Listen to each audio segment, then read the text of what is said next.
नमस्कार दोस्तों, the learner point में आप सभी का स्वागत है। इस छोटे से वीडियो में दोस्तों अपन पृथ्वीराज चौहान या पृथ्वीराज तृतीय को समझेंगे, जो कि अजमेर के चौहान वंश से संबंधित हैं।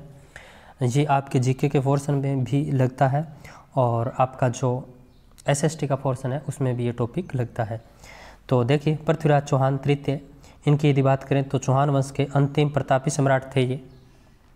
इनके पिता का नाम सोमेश्वर और माता कपूरी देवी थी, और कपूरी देवी ही संरक्षिका बनी थी इनकी, क्योंकि ये अल्पायु में शासक बने थे। इनका जन्म है वो 1166 ईस्वी विक्रम संवत 1223 में हुआ था, अहिल पाटन गुजरात में। मृत्यु इनकी 1192 में होती है। अब देखिए, राज्याभिषेक की बात करते हैं तो इनका राज्याभिषेक 1177 में होता है। शासनकाल 1177 से 1192 ईस्वी तक रहा था इनका। शाकंभरी की चौहान शाखा के प्रसिद्ध शासक हुए थे। शासक बने थे 11 वर्ष की अल्पायु में, और इनकी राजकार्य संभाला था इनकी माँ कपूरी देवी ने। कपूरी देवी है ये दिल्ली के शासक अनंगपाल तोमर की पुत्री थी। इनके सहयोगी थे कदमवास या केम्बास यानी प्रधानमंत्री। इसके अलावा भुवनमल सेनापति थे। फिर देखिए, इनकी उपाधियों की यदि बात करें तो दल पुंगल यानी विश्व विजेता, राय पिथोरा यानी युद्ध में पीठ न दिखाने वाला, हिंदू सम्राट, भारतेश्वर, स्पाद लक्षेश्वर, और इनका घोड़ा था नाट्यरंभा।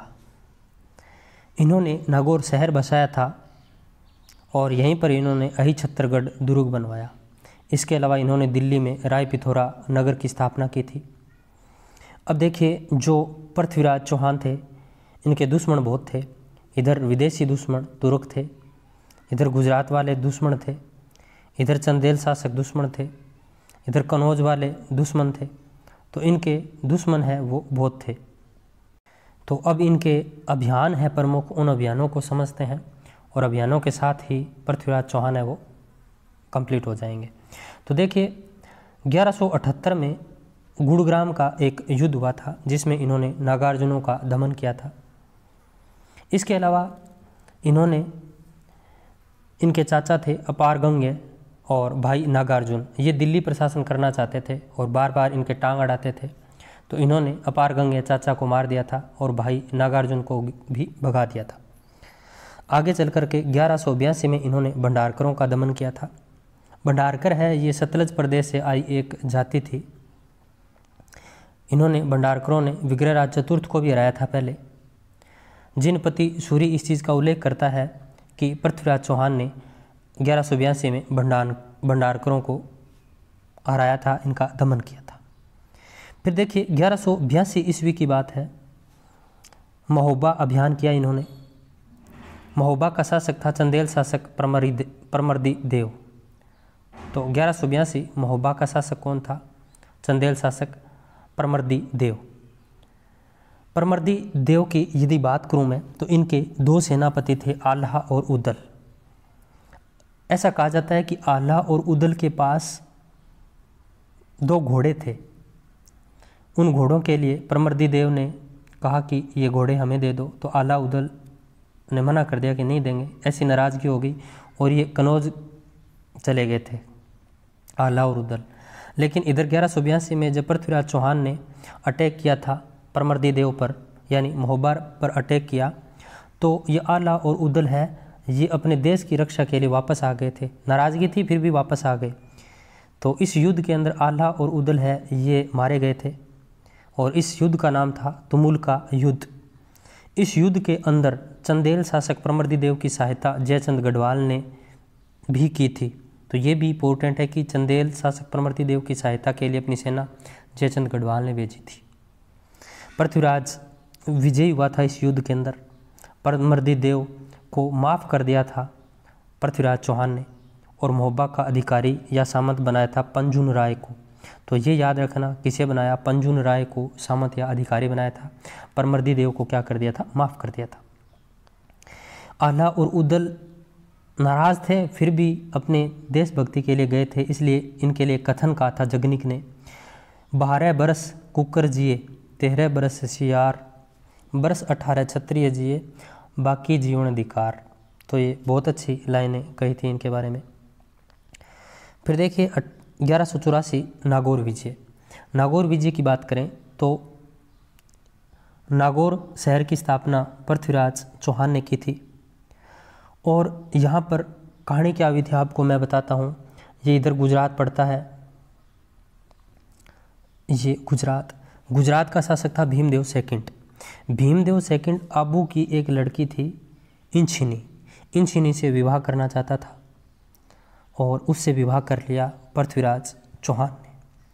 पृथ्वीराज चौहान ने विवाह कर लिया तो इनके बीच वैमनस्य बन गया तो ये नागौर जो क्षेत्र था इसके ऊपर अधिकार था पृथ्वीराज चौहान का। तो भीमदेव द्वितीय है, ये चालुक्य शासक था गुजरात का। ये अपनी सेना लेकर के नागौर के ऊपर क्या करता है, अटैक करता है। तो देखिए होता क्या है, ये युद्ध होता है भीमदेव और पृथ्वीराज चौहान के बीच। चालुक्य शासक था भीमदेव सेकंड, इसके सेनापति थे जगदेव प्रतिहार। ठीक है, इस युद्ध के बाद इनके बीच क्या हो जाती है, संधि हो जाती है। जीत इसमें पृथ्वीराज चौहान की होती है, लेकिन संधि हो जाती है इसके अंदर। मुकुट राय ने संधि करवाई थी इनके बीच। चालुक्य व चौहानों में संधि हो गई, ऐसा उल्लेख मिलता है खत्रगच्छ पट्टावली। ये जिन रणन का ये ग्रंथ है, तो ये याद रखना, जिन रणन का ये ग्रंथ है जिसमें ये उल्लेख मिलता है कि चौहान व चालुक्यों के बीच में संधि हो गई थी। तो अब देखिए इधर थोड़ा और बता देता हूँ आपको। ये जो भीमदेव सेकंड है इसने गोरी को हराया था, सोमेश्वर की इसने हत्या की थी, दिल्ली पर इसकी नज़र थी, यानी दिल्ली को प्राप्त करना चाहता था। नागौर अभियान के लिए रवाना हुआ था। इस समय नागौर के किले पर पृथ्वीराज का अधिकार था, जो मैंने आपको कहानी बता दिया। अब पृथ्वीराज चौहान है, इसके विद्वान कौन कौन थे, तो चंद्रबरदाई, जानक, वागीश्वर, विद्यापति गौड़, आशाधर और जनार्दन, ये पृथ्वीराज चौहान के दरबारी विद्वान थे, ध्यान रखना।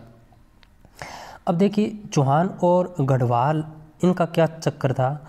तो जो गढ़वाल है ये बार बार मतलब देखो पीछे भी इसने सेना भेज दी थी अपनी, पृथ्वीराज चौहान है इसको हराने के लिए, परमर्दी देव की सहायता के लिए सेना भेजी थी। चक्कर क्या था तो बताऊं आपको। जो ये कनौज का शासक था जयचंद गढ़वाल है, ये कनौज का शासक था। यहाँ कनौज पड़ता था, यहाँ दिल्ली पड़ती थी, यहाँ पृथ्वीराज चौहान था। अब हुआ क्या था कि पृथ्वीराज चौहान का दिल्ली के ऊपर शासन था और ये जयचंद है ये दिल्ली को भी प्राप्त करना चाहता था। लेकिन इससे पहले एक कहानी और हो जाती है। ये इसका ननिहाल बताया जाता है कि पृथ्वीराज चौहान का ननिहाल था कनौज, और यहाँ इसकी मतलब जो संयोगिता है इससे प्रेम हो जाता है इसका, और दोनों में प्रेम बहुत गहरा हो जाता है। संयोगिता और इसके चक्कर का पता भी चल जाता है, जयचंद को पता चल जाता है, लेकिन जयचंद है वो इससे शादी नहीं करना चाहता है इसकी, पृथ्वीराज चौहान से संयोगिता की। तो स्वयंवर रचा जाता है। स्वयंवर के अंदर होता क्या है कि पृथ्वीराज चौहान है इसको बुलाया नहीं जाता है, और पृथ्वीराज चौहान की तो इस स्वयंवर में पृथ्वीराज चौहान की फ़ोटो रख दी जाती है एक पत्थर की बना करके, मतलब अपमान करने के लिए। तो होता क्या है, संयोगिता है वो इस पत्थर की फ़ोटो के ऊपर माला डाल देती है, और उधर पृथ्वीराज चौहान है वो यहाँ आ जाता है और संयोगिता को भगा कर ले जाता है और इसे विवाह कर लेता है। तो ये वैमनस्य और बढ़ जाता है। आगे देखिए 1191-92 में पृथ्वीराज चौहान और जो तुर्की शासक था मोहम्मद, आगे देखिए चौहान और तुर्क, चौहानों और तुर्कों के बीच में दो युद्ध हुए थे, यानी तुर्क शासक था मोहम्मद गोरी। ऐसा कहा जाता है कि मोहम्मद गोरी ने पृथ्वीराज चौहान के साथ कई युद्ध लड़े थे, लेकिन दो महत्वपूर्ण युद्ध थे। एक तो था त्राइन का प्रथम युद्ध, एक था त्राइन का द्वितीय युद्ध। जो त्राइन का प्रथम युद्ध था ये पृथ्वीराज चौहान और गोरी के बीच हुआ था, जिसमें पृथ्वीराज जो चौहान है ये विजयी हुआ था। इसके सेनापति थे एक तो चामुंडा राय और दूसरा इसका सहयोगी था गोविंद राय तोमर। ऐसा कहा जाता है कि गोविंद राय तोमर ने गोरी को घायल कर दिया था और गोरी भाग गया था वापस।